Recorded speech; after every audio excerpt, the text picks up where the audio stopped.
and welcome to Check 1 2, where we give you the lowdown on testicular cancer by talking to survivors, advocates and supporters of testicular cancer awareness. In this episode, we talk to Zander Fagerson, powerhouse Scotland and Glasgow Warriors prop. At a crucial juncture, and after having a bit of a wrestling match, Zander noticed a lump and went and got himself checked out by the team doctor, and then went on to become an ambassador for Cahonas, Scotland, because of this testicular cancer scare. Zander opens up about this situation and talks about how he supports Cahonas and why he thinks testicular cancer awareness is so suited to the rugby field as well. We're really grateful to Zander for being an ambassador for Cahonas, Scotland, and using his platform to help spread our message of regular self-checks, early detection and making sure that testicular cancer awareness is back in the zeitgeist. So, ladies and gentlemen, Zander Fagerson.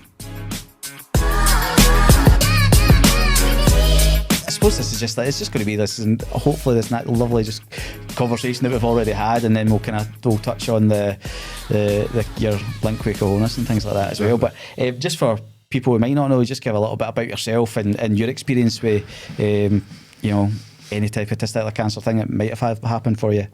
So Zander Fagerson, 28 years old, rugby player for Glasgow Warriors in Scotland, and I had a bit of a run-in so I've been working with Cahonas for a while now, and seen the amazing what you guys do and the life-changing stuff that, especially being at the ball and stuff, and hearing in person what a life-changing impact you guys are making. Just wanted to help out as much as I can. But for me, I had an incident in pre-season. We're doing a bit of wrestling for pre-season, and maybe got a bit too boisterous, and one of the boys cheap shotted me, and thought nothing of it. Name names. I'm not naming names because he's a family member. But you can put that two and two what you want. But didn't think anything of it, and of course got married that weekend. Sort of a month down the line, 5 weeks down the line, having heard of Cahonas, sort of was just having a shower one day and I felt this big lump. Just sort of put everything in perspective. Spoke to Doc at work, and he said, let's just go get it checked out and make sure. And luckily for me, it was nothing. But sort of just, just alarm bells going, and because of course of you catch it early, it could be 97% curable. So I just wanted to make sure I nipped it in the bud. But luckily for me, it wasn't anything. But from then on, just trying to help spread the word. It's not that difficult to do. Is check your balls, and just trying to help out as much as I can. And great to be here. Thanks for having me. No, it's great, man, and it's great having guys like you, being able to kind of spread that awareness. I think we spoke about this at length before, but it's see the way the world is just now. The stuff that you've done for us, Warriors as a club have done for Cahonas, and that reach to get that message out there, it's super helpful. And I think being a small charity, it really helps us out. Yeah, big time. I think men being men, we're not very good at speaking about our feelings, or if we have got any issues. And I think if I or any of the boys can desensitise that, and guys can just check themselves, because and it can save a life. I'll help out as much as I can. Yeah, and you've done that in spades for us, and it's always interesting to have these conversations that, because we've had Neil on, who's my cousin, who again didn't have testicular cancer but had that had scares. He lost a testicle when he was a little bit younger, but not to cancer. But I think it's important to see there's guys who have maybe not had it, but can still talk openly about it as well. 100%, and that's the one thing connecting us all. We've all got balls, so as I said, just desensitising that and checking it. It's just one of these things, and we're not good at speaking about if we have got any issues or anything. So just that's it. Make sure you check them, and I think you guys, the work you're doing, you've come into Warriors, you've made us touch hairy balls, tiny balls, big balls. It's just sort of making it normal. And as I touched on, if one person checks it and it catches it early enough and can cure it, that's a job worth doing. So yeah. See when sorry, that's me. That's all right. See when the one time I shouldn't. Oh, it's great. So see when you found that, and see previously, I think I'll ask everybody this. What was your experience then with even education about testicular cancer? Was it something you knew about growing up or things like that, or was it I'll be brutally honest, until I heard of Cahonas and met you guys and sort of saw the great work that you did, when I was about sort of 18, 19 with Warriors, I don't think I'd ever heard of testicular cancer. Of course, you hear cancer, you hear, breast cancer, lung cancer, very common, and I've had family members affected by bits and bobs of that. But never heard of testicular cancer, and also what to look for or anything. So, it's not really spoken about that much. And as you said, it's got such a high curable rate that if it is caught early enough, it can be cured. So the more we can speak about it, the more we can make it normal to check, the better chances are we can help people catch it early. Yeah, and it's interesting as well, like because of like the podcast and the many kind of guys that we're now reaching and are coming on. It's I don't know if it's weighed this way, but certainly, the guys who are more open to kind of coming on and talk about it, I think we've had like 5 rugby guys on, you coming on. I think Brian Easton's going to come on and talk about his story as well. And what is it, do you think, about like just rugby guys and rugby players that just makes them able to kind of talk about it, but, yeah. I don't know. I think rugby players don't take themselves too seriously, and we get absolutely battered. So probably got a kick in the balls or something during a game, and you checked it for some reason. Oh, something's not right there. As is my story. We're just wrestling pre-season. Yeah, it's one of these things, and you get a hematoma in your balls. But no, I think rugby guys are pretty open. We're a really tight knit club at Warriors, and I think just in that environment, guys feel safe to speak about certain bits and bobs, and it's one of the benefits of rugby. It's a safe space, and lads can share. I think when you go to war with your mates, you're going against another team of 15 guys who want to take your heads off, and you want to take their heads off. It's sort of, you create a bond with them, so it makes talking about, I actually got an issue, can we have a chat, or can we go for a coffee, that little bit easier. So advocate for rugby as much as I can be. It's the best sport in the world. So. Oh, definitely. I think it's right. Like, and see the way that I got made to feel when I came into Warriors as well. Like, it's such a welcoming club. Yeah. It was awesome, and I thoroughly loved coming in and doing that talk to you guys as well. And again, like, people are interested. I think that was the biggest thing. And by no means am I kind of dissing any other kind of talks that I've been to that have been maybe kind of professional sport, but there was that kind of real engagement with rugby guys, and even the coaches and the coaching staff are like, no, like, this is something we should be definitely getting out there. So you caught us on a Monday morning, or usually get Franco giving us a dressing down. So right. That was always a good thing. You being positive and talking about balls is a lot better than that. Rather than getting bollocked, I was talking. Oh yeah, 100%. Much more positive. Came away with a smile on our face, which is always good. How did just from like that inside point of view, like how much did the talk resonate? Like, was it something that, the guys kind of even mentioned later on and things like that? So it's interesting to hear, Yeah, big time. Yeah, definitely. I think, sort of hearing your story like firsthand as well. A guy working for charity who's also being affected by that issue. Definitely, boys can resonate, and your story holds that bit of weight. And I think, some lads speaking as well, speaking about from Good Coffee Cartel. Yeah, Todd's story about being a double bagger as well. Sort of a few boys had been there for coffee, and that really hit home, and sort of like, it just sort of made boys a bit more aware of it. And I think it definitely hit home for a lot of lads. And I'm not going to say we were all checking ourselves in the shower after training, but no. You know what I mean. I think definitely. Just imagine this big ruck, No, come on. I mean, boys definitely have food for thought. Yeah, but that's all we can do. It's like it's really just kind of getting that out there as well, and it's. And I'm glad, and see Todd's story. Todd's story is always like, I think mine's is impactful just because it's mine, but I think Todd's, see, like that dual testicular cancer thing, and using that video, it really kind of does hit home, and it makes you, because you look at Todd and he's young, he's fit, and it's like, oh yeah, that can happen. It's really powerful, and I think as well, the success story of having a child because he froze a sperm, is massive, and just making sure people who are affected by this horrible cancer, it can be, you can freeze those sperm, and you can still have a family if caught early enough. Yeah, and so see with with the, I suppose just like your attitude after, like you've had that scare, you've you've been told the news. Listen, it's okay. It's all right. Did that have any impact on you going forward, just in terms of thinking about that, or even just your health in general? You know, did that spur you on in any kind of way? No, I think it probably just made it more apparent. You know, I'd say probably do every 6 months is have a check. You know, and I think just the work you guys are doing coming into work as well, you know, just makes boys think. You do think about it, you know, and I think, you know, just as I said, just making sure you have those regular checks, catching it early, and so for me, you know, it didn't really affect my health or anything, luckily, and so yeah, it's just be a bit more careful, and next time I wrestle, make sure legs are crossed. Yeah. Get the cup on. Correct.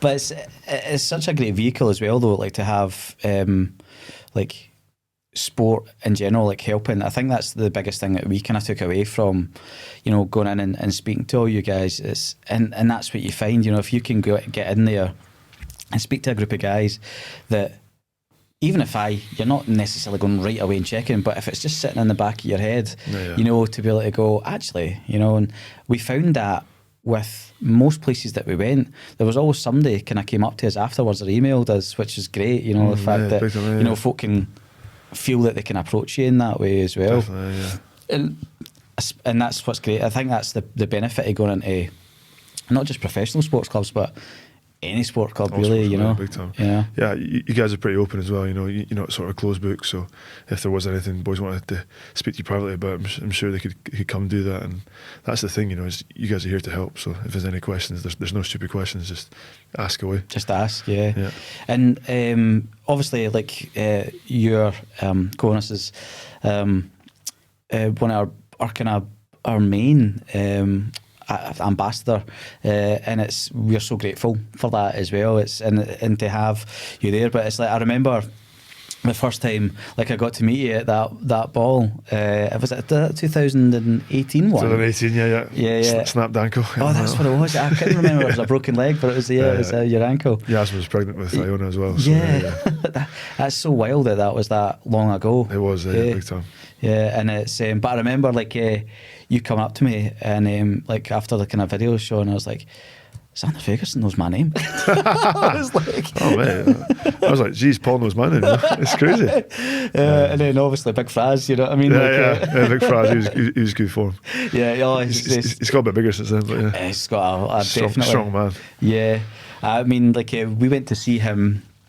Obviously done his powerlifting thing, but the last year's Scottish strongman, and I've seen Fraser lift big things, like, but see watching your cousin pull a 18-ton truck like we're using a bit of rope, that was wild, man. Like, you know what I mean? It's quite impressive. That is cool. You also must be thinking, like, when we were younger, why didn't they batter me? Yeah. See, the thing is as well, like, you're saying that you're like about you being skinny, like Fraser was like just this skinny raky boy, and then went to the army. Wow. Like, he was out in the army for, I think, 5 years. And that's how he met his wife, Charmaine. They met down in Kent. And then all of a sudden, you know, just, like, I don't know, got a little bit bigger, and then the strongman thing started. And he's been eating his porridge. Oh, he definitely has. Like, shout out to Big Fraz. Big Fraz. Yeah, he'll love it. He's been talked about on a podcast. He'll be absolutely loving it. But even just, like, kind of, like, you know, with these podcasts, it's always about, you know, raising that awareness, but also giving guys like who are maybe sitting in hospital like just a good listen and stuff like that. I suppose as well, it's like you're just off the back of the Six Nations. You know, it kind of, from an outside point of view, didn't go as well as maybe you guys had hoped, even though there was a lot of decisions that actually hindered that. Like, for you, you know, what was your experience of the Six Nations this year? Yeah, I think it was a mixed bag, you know. I think winning that England game and beating Wales, you know, we started off really well, and that France game, you know, we're so close. And that's the thing, you know, international rugby, it's all about the small margins and control the controllables. You know, what can we control? We can definitely be better for that. But I would say, like, the Six Nations was so tightly contested. Every game you went down to the wire, and it's literally a penalty here, a penalty there can win you the game. So as a spectacle, all my family and friends who you're rugby fans first and foremost, but Scotland fans as well. As a spectacle to watch, the Six Nations was awesome because it was so many good games. But as a Scotland fan, they weren't too pleased with some results. But yeah, you know what, we'll have to work hard at that and make sure we improve and get better, and we need to be closer to the top of the table. That's what we're going to be working hard to do. It was certainly for somebody who is a rugby fan as well, I agree, some of the games were great games just to watch because it was so, like you say, tightly contested. It was amazing the support the Italians got. There was this sudden switch, everybody kind of going, there's kind of 100%, big time. Everyone loves an underdog, but also I think playing Italy in Italy, it doesn't matter what year you've played it. The crowd's always intense. But I think the weekend before, when they should have beaten France, was just when we played them it was a tough loss to take. Yeah, but you can see how much it meant to them. Yeah, and they certainly won over a few fans just with the passion. I think as well. That's the one thing you can't ever fault an Italian for is passion. Yeah. I mean, I always love going to the rugby because do you know what I love about the rugby in terms of rugby fans is see when you're especially when you're in Murrayfield and it's just this mix of fans. I remember the first game that I went to with my parents, and it was Scotland France, and Doddy Weir was still playing at that time. Yeah, so I'm sure my age a bit, but it's but you're surrounded by having grown up watching football and been to kind of games where the fans are all separated, and you're running around and there's all these French guys handing out wine, and it's that's the best thing about rugby. There's no split of fans. Everyone just intermingles, and for the 80 minutes it's a bit of friendly banter, and afterwards it's shake hands. Oh well, congratulations, commiserations. You get on with it. You have a laugh. It's you're there for the spectacle. You're there for the rugby, and it's probably a lot more family friendly for that reason as well. I've only been to one football match, but it was sort of you're locked away in this corner, away fans locked in over there, and that's it. So, and it's that I think that probably causes that divide. See if you're together just from the start, and you can get friendly banter. It could maybe work, but I don't know about football. I don't have much friendly banter. Not anymore. My grandfather's Peterhead fan, so is he? Peterhead fan, so one of these things. So. Not been to too many away games up there. No, it's a trek. One of my mates, he's a Stennismuir fan. Okay, and I think he's been to every ground in Scotland, and see cool. See the northern away games though, they get the bus, and that's a kind of write-off weekend. We actually did a pre-season game at Inverness Kelly Thistle, and, what a cool stadium, what a cool place. That would be my team. I'll support them there. Give them a shout out on the podcast. I think they'll be happy with that. They'll be chuffed. I think that's that's what we've found as well. When you can have when rugby fans are like that, and then rugby players are like that, and then testicular cancer is such a weird subject to talk about. But it's so easy to kind of get across when you add in, when I do the talks, I'll add in the little bit of video that we've done at Warriors, and it kind of catches their attention, especially the young kids, because they see, their heroes,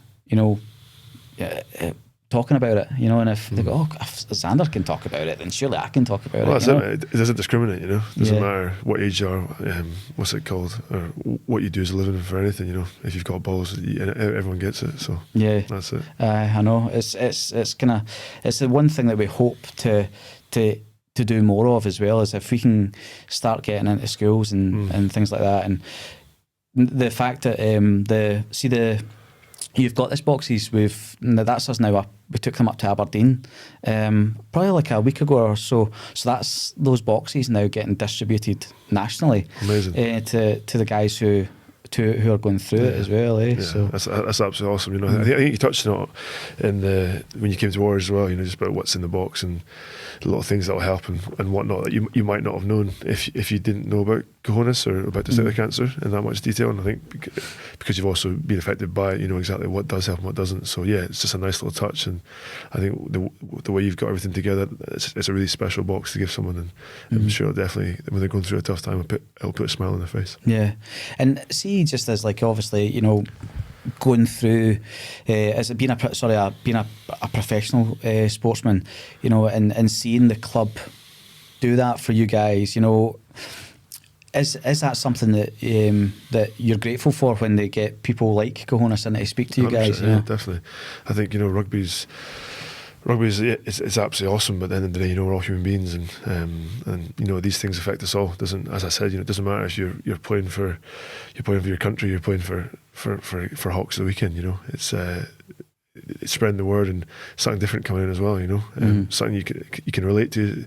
It hits home, and as I touched on, you know, it just takes that one chance to check it, and that's it. You know, can save a life. So, you know, the club's been fantastic at getting different groups in to sort of spread the word and make sure boys are aware, and mental health's a big thing as well just now, and touching on that as well. So yeah, we're pretty well looked after. Yeah, and that's great. And it's great. It was funny. I was just in a talk there, and that was one of the things I've started touching on more. I think because of like the conversation I've had on here.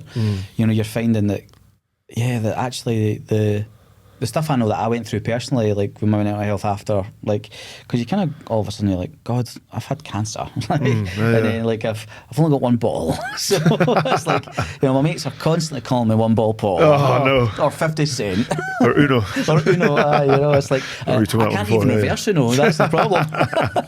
It must have taken a big toll on you, definitely. It did it. Weirdly, it didn't at the time I was going through it, but see. When it all stopped, and I remember the day because it was my laddie's 5th birthday, right?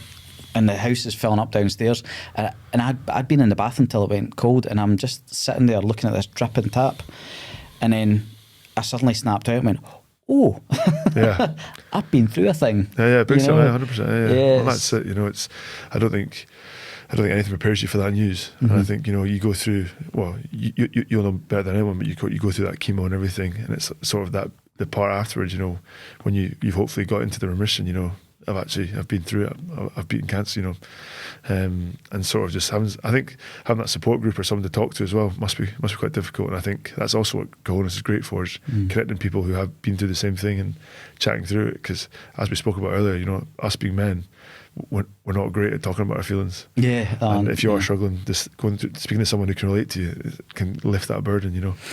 It makes a difference as well, like to be able to speak to somebody that's like you've met Todd and how kind of laid back and everything Todd is. Big time.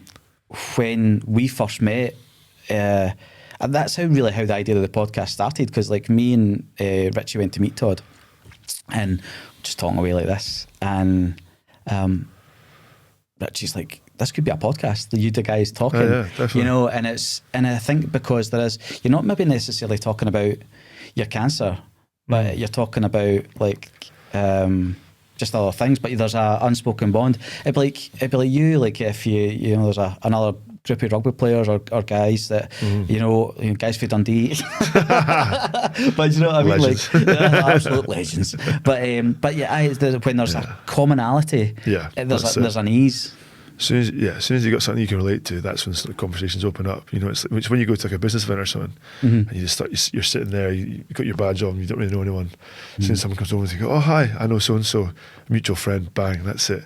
"Oh, what's your name? What do you do? Have you got a family? Where do you live?" Blah blah blah. It just starts the ball rolling. And I think, as you said, you know, as soon as in the rugby world, it's one of these things. Oh, you put your head in the scrum, perfect. Yeah, so do I. Let's go. Easy conversation. Let's go for some cake. And it's that kind of universal thing. I bet you could get like, you know, a French guy and an Italian guy and just go into the scrum and it just works. Do you know what I mean? It's like 100%. It's more like the boys, like the ones I've got admiration for is like the guys who are over in France, like English speakers in France, who they go to like a real French club who they don't speak a word of English, and it's like they don't know anything that's going on, but they fit into the structure and play well. You know.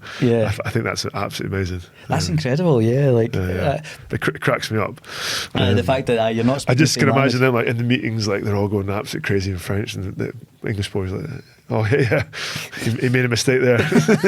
You're like, yep. You've got to love that though. It's like I just think it's such a small world, and such a kind of dark world at the minute as well, you know. I think and we might be talking about cancer, but we go in and I again was saying it at the talk I was doing, I try to implement it with a bit of humour, because if I can make fun of myself a wee bit, that allows people just to go like you say, like if you can relax and go, okay, this isn't going to be. Yeah, 100%. Yeah, you don't walk around eggshells. That's the thing, humour, as you said, times are tough just now. Times are never easy for some people, and I think if you can not take yourself too seriously, even though you've been through a really tough time, and this makes people relax and sit back and go, oh, you know what, he's actually all right. He's not gonna just tell me what to do, dictate to me the whole time, Yeah. So I've just sort of because I'm here and I'm able to geek out and talk rugby as well. Do you know what I mean? It's like oh, if I have to. What's in line for you? Like obviously, if you're still in your prime, it's like how does rugby look for you for the next kind of like 5-6 years? Yeah, I think just take it day by day. You can't get ahead of yourself. But no, I'm in a good spot. I'm enjoying my rugby, and my body's still holding up. I look a lot older than I actually am. Only 28, so hopefully I hit my prime soon. But yeah, the grey hairs don't tell you that. Yeah. But I'm enjoying my rugby, especially at Glasgow. A great bunch of boys, and working really hard to try and do something special this season. So just keep doing what I'm doing, trying to keep improving every day. And family life's busy. 2 kids, 2 dogs, so it keeps me on my toes. But I wouldn't change it for the world. It's the best job in the world being a dad, and a husband. So I absolutely love it. And just keep doing what I'm doing and keep trying to get better and just enjoy life. That's the thing, I think that's it. I love being a dad. It's one it is the best job in the world.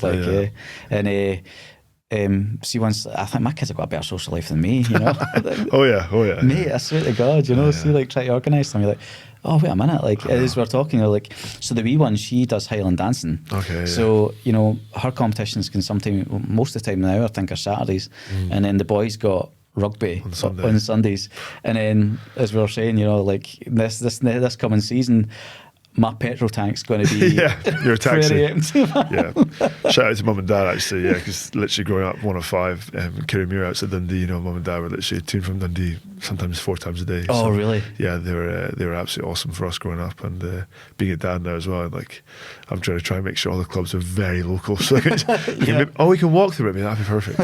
But no, I'm just really enjoying being a dad. I think it goes by so fast. I can remember still the day both of them were born, and they're about to be 5 and 4. So it's going by real fast, and just they're at a really funny stage now. They've got all the attitude. They know exactly what they want, and they've got a bit of humour to it as well. But because it's the good weather, I'm coming home from training absolutely broken, just been at the ice bath, and the kids are like, Dad, I want to go to the trampoline. Okay, yeah, we'll go to the trampoline. And they've been watching Blues. They've got this breakfast game where it's like they're baking, you have to flip them over, and they're scrambled eggs, so you got to try and crack the egg and bounce them, and I'm like, Daddy's struggling, but we'll do it. It's a bedtime soon. But, Bluey's got a lot to answer for. Oh, Bluey, honestly. If you call someone your big dauber in Glasgow, you get a bit of trouble, In Australia, it's a bit different, but no, it's good fun. Oh, the amount of times like Emily will come to me and I'll be like, all right, mate. Exactly. She called me big man. I picked her up nursery and she went, all right, big man. I was like, I'll take that. I got that a couple Scottish chuffed badge of honour. I was kind of like, Exactly. It's like when you're 5'7" getting called big man, you're like, there's a reason she's calling me big man. Well, it's not some tall. She came up to me one day and she went, Daddy, I love your big fat tummy. And I was like, jeez. Thanks, Dylan. Cutthroat. Yeah, I know. You can't be like, can't say that. I've not had that yet, but I'm sure it'll come. Honestly, girls are wild. Like, she's more attitude than I can handle sometimes. Love her to bits, but when she's a teenager, I'm in trouble. Oh, yeah. I think we are, because of the way the kind of like our kids grow up and like what they got access to, we are more trouble than we were for our parents. I think, 100%. It's a phone. Yeah, it's like my little sister just finished in school. She's like, remember in COVID, she had all of her stuff on her iPad, and I'm like, they're literally encouraging you to be on your iPad for this long a time, Yeah. And of course, Mum was always like, because we grew up in the countryside, we were outside all the time. I was mountain biking and trampoline, and because there was 5 of us, we'd be 3v2 football, or let's try and put someone on the roof of the trampoline, So we had loads of fun. But when we game, of course, it was like half an hour, and then you're cut off. That's it. Game's away. Mum pulls the Wi-Fi. You're absolutely done. Yeah. Compared to now, I mean, Mum, I want to be a professional gamer. Let me stay on, and you can legitimately do that now. So she's got no excuse. Yeah. There was a kid who, like, I think that I remember reading this article, and that's what the guy was saying. He was like, I told my mum I wanted to be a professional gamer, and she didn't believe me until I won £1 million playing Fortnite. And you're like, How are you winning £1 million? I know. It's ridiculous, but it's only going to get a bit worse as well. Yeah. Well, I think it's the way they pick up technology is like, I mean, we had some technology that we but we were always at the starting point of it. Yeah, like definitely. my kids, it's like they pick up something and they instantly know how to use it. And you're going, It's crazy, yeah. It was you're 5. I know. Well, yeah. My 5-year-old, she's great with her iPad, playing all the games and swiping right. And Daddy, you're not taking a photo. You've not locked the screen. I'm like, okay, yeah, I know.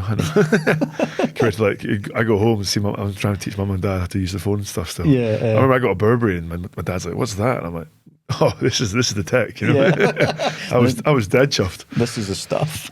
I remember the first time one of my mates, Ross, he was the first one of the crew to get an iPhone. Oh, wow. Man, that blew our minds, man. See, when you're like, wait a minute, I still had a flip phone. It's an MP3 player with a screen. That's class. It's like, oh my god, It's this more is like the best thing we ever. we got the PS1 and the PS2 came out. Because my dad was like, "You're not getting it." And of course, we got Rugby 08 PS1. I remember that Christmas we played it.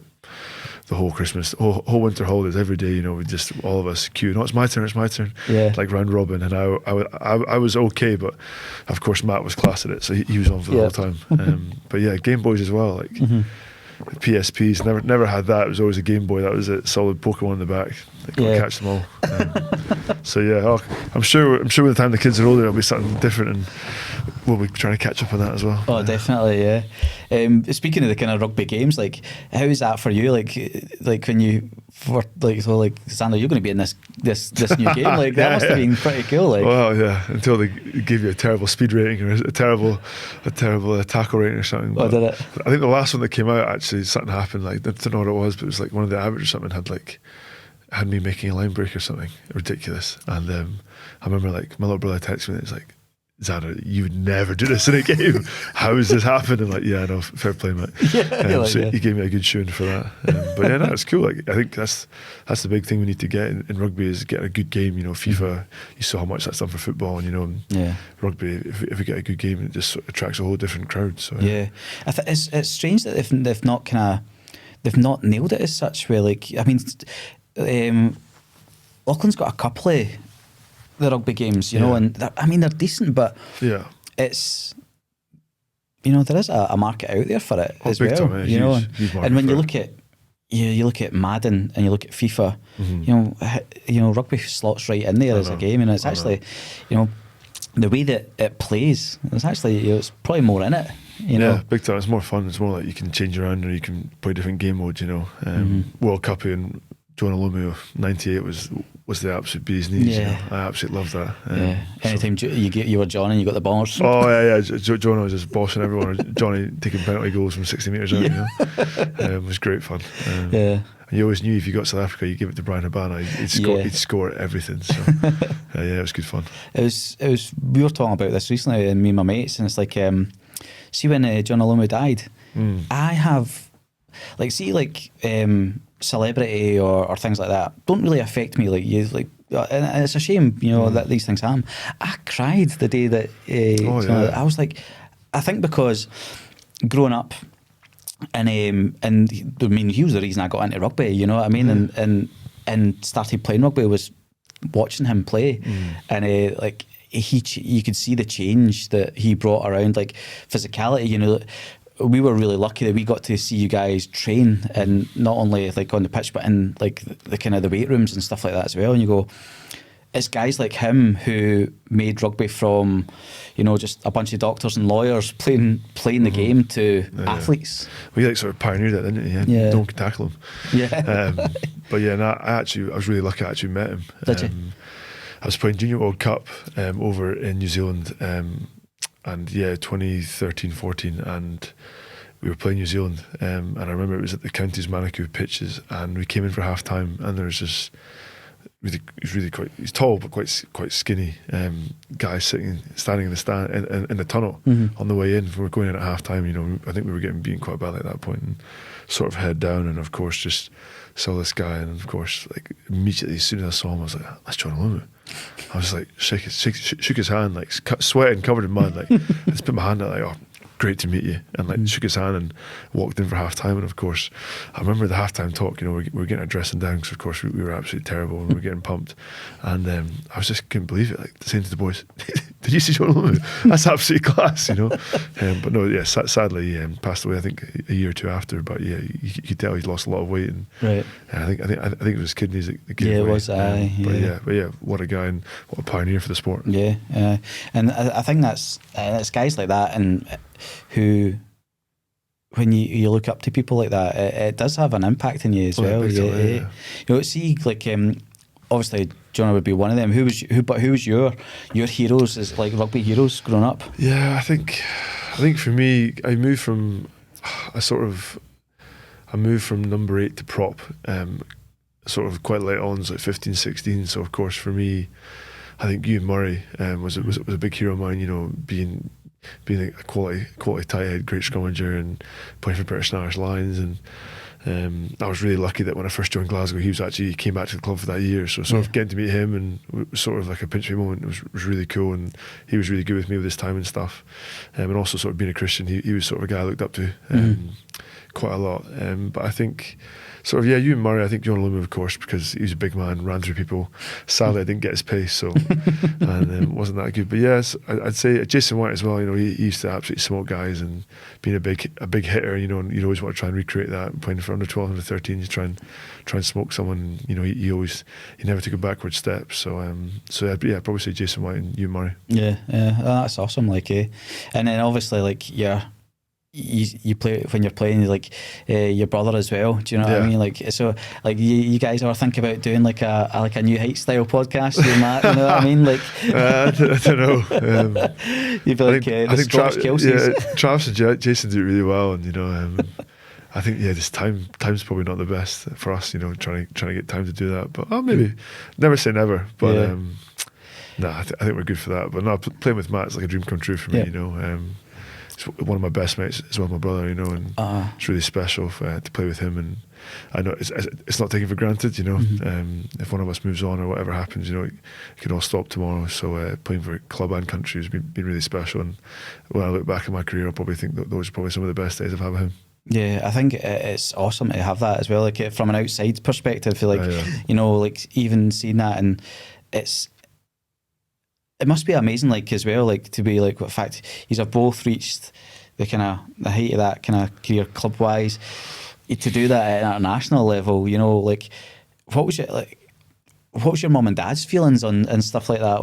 Were they just that's expected, or no, not at all? I don't think it was ever expected. Yeah. I think when I signed my first professional contract, I think mum was a bit she was really supportive, of course, this is awesome, well done, but she's also make sure you do your studies, it could all end tomorrow. Yeah. So mum's always really pushed us in that department, which is we're really grateful for. Yeah. But yeah, I think when we both played for Scotland, Matt's first cap was over in America, and sadly, Dad and Mum couldn't make it over. But our uncle came over, with our cousins, and they're in Boston, and yeah, it was absolutely awesome to have the family there and to play with your little brother and sing the national anthems. Yeah, it's sort of a dream come true. And when we played in the garden as kids, you can be Glasgow, I'll be Edinburgh, or whatever, vice versa. We never do the anthems in the garden, but you know what I mean? It's sort of to go from there to then playing for your country together. It's sort of, it's very cool. And I think when I retire, when I'm a bit older, I'll look back and think of it, and definitely sink in. Yeah. Something to look back on, tell the kids. Definitely that there must be that pinch me moment, like you said, as a kid you were pretending to be playing with these clubs in your country, and then I think my kids love it more than me, because of course they come to the rugby and see Uncle Matt as well. So and Grandma and Grandpa and Granny and Papa come too. So it's sort of like a social event for them. They absolutely love it. Oh, that's good. They love singing the anthem as well. Oh, do they? Oh no, that's awesome. So I think. And kind of going back to the Cahonas stuff and things like that, again, so grateful that you kind of jumped on board and are an ambassador for us. Going with that kind of role, what is it you think that that you're able to kind of project to the kids and guys out there now, even if you're just saying it here, what is it that you feel that why you're passionate about that as well? I'd say, like, first of all, it's an honour to be part of Cahonas, and I help out as much as I can. And I think for me, I sort of, I think just after my scare, I was just really grateful for the information and the sort of and the awareness that you guys have brought in about testicular cancer. So for me, I'm just sort of trying to use the rugby as a platform to sort of help spread the word and help us any way I can, And I think, as I've touched on throughout this podcast, if I can help one person to check themselves and catch it early enough and save a life, that'll be a job well done for me. So just reach out to Cahonas, or if you can message me if you need to get in touch. But I'm just here to help and try and help spread the word, and try and be a good bloke at the same time. Yeah, no, honestly, we're totally grateful for it. Top bloke, don't worry about it. Top bloke. Honestly, it's been an absolute pleasure, and honestly, that is great to see you every time. You know what I mean? So thank you. No worries. Thanks for having me, and check your balls. Cheers, mate. Cheers.